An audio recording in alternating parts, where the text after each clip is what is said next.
Namaste. Hello everyone. Welcome to Shal Gulhati, Shiva and Mysticism for another episode of Monday with Mahadev. Lately, I've been talking to you about some day to day terms and trying to collate them with the terms of Mahadev. And I spoke to you about the gaming term, double or quits, and before that, I spoke to you about the navigation device, GPS, global positioning system, and how we can compare this to God's positioning system. And then we also did what is the meaning of the traditional and very sacred word Om. Today, I'm back with yet another modern term which really evoked my interest, and I thought a fairly perfect analogy can be given with this as well. And the term is interior designing. Interior designing is such a popular thing now for the past, I think, at least 50 or 60 years. It is when we build a house and we want to convert it into a very comfortable, pleasant home, one that gives very nice vibes to both who live in it, the incumbents, and also the guests who visit. And interior design is everywhere.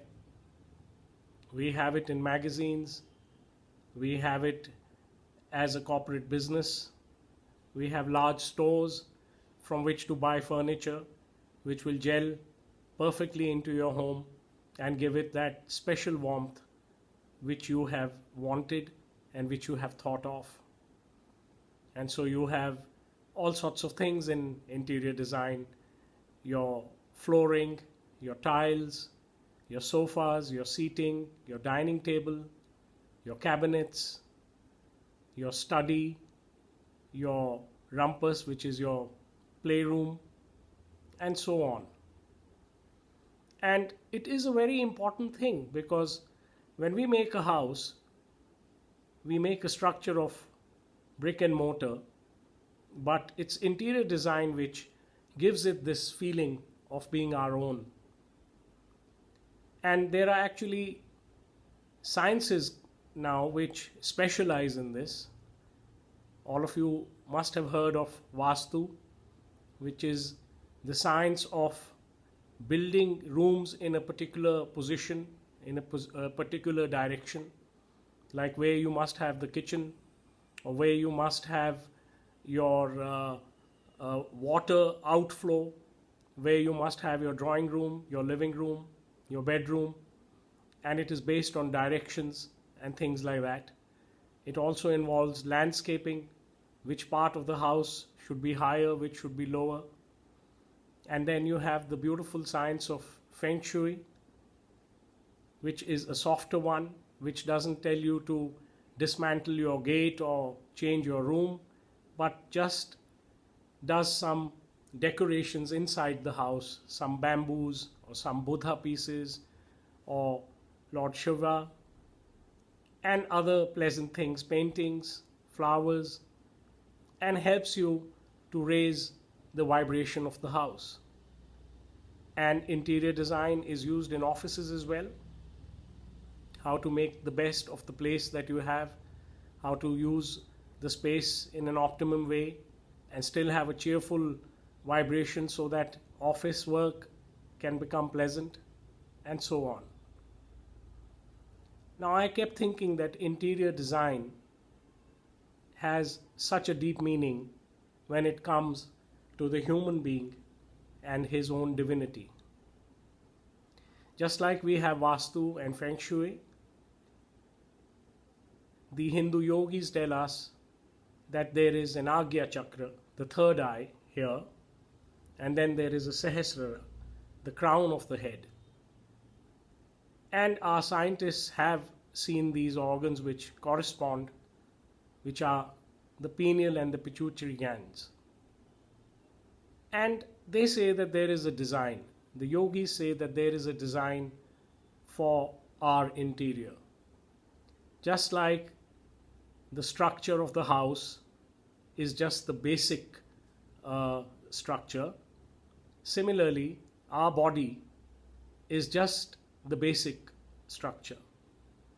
While the house is made of brick and mortar, we are made of flesh and bone and blood. But like the house lightens up, literally, when we do interior design, the yogis say there is a great interior design to be done with ourselves. And it has these two glands, the third eye and the Sahasrara, the crown chakra, as its science.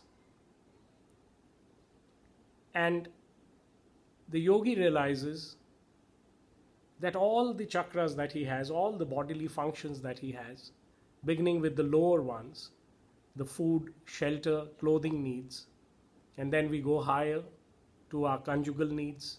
We need a partner, a mate, we need to raise a family, and then we come even higher to the hridaya, to the heart, and we deal with emotion,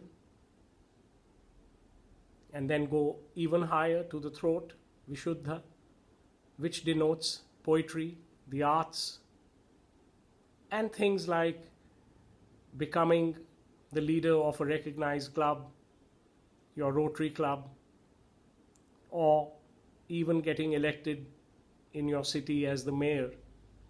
These are expressions of your wanting fame and recognition. It's all right. But then we go higher to the third eye, the Agya Chakra, and that's where interior design really begins. Because the third eye is supposed to be the center of intuition, of revelation, of our ethereal thoughts, our divine thoughts, our direct connect with consciousness, direct connect with Mahadev.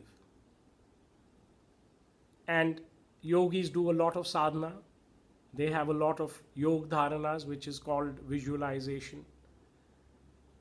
And they try to sit and contemplate on that, which is called chintan.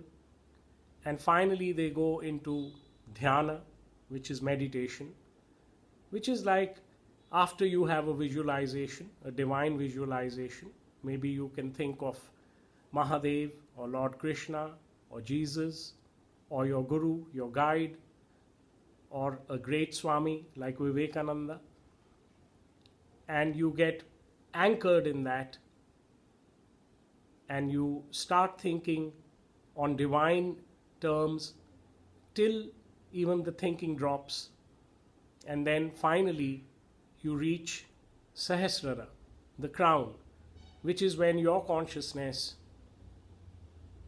reflects so deeply on itself that it merges with pristine consciousness and realizes that all of consciousness is one.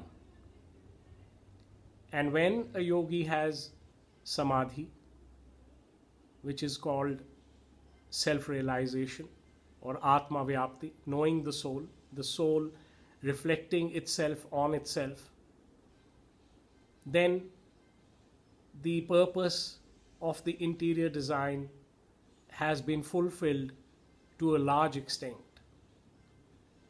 But the journey does not end here. Life does not come to an end with enlightenment. Verily, it just begins with enlightenment. It's like when you do up your house with interior design, that's not the end of it. Then you look forward to having your visitors visit you, giving them a nice cup of tea or a meal, and so on and so forth. When you have a study which has a beautiful library in it, which has a computer in it, which has your writing table on it, that's not the end of your study. But then the long hours of diving into those books, having good discussions with friends will begin. So the human interior design, which is to find out the design of God Himself, that all consciousness is one, we are all connected.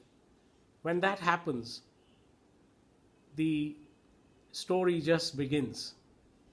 And an enlightened person lives in the same world, in the same house, with the same people, but his perspective to all things transforms drastically. It's like, again, when you have a beautiful home built the way you want, which pleases you every time, comforts you, makes you feel happy, then no matter where you have been throughout the day, in the market or in the office, when you come back, you're cheerful again.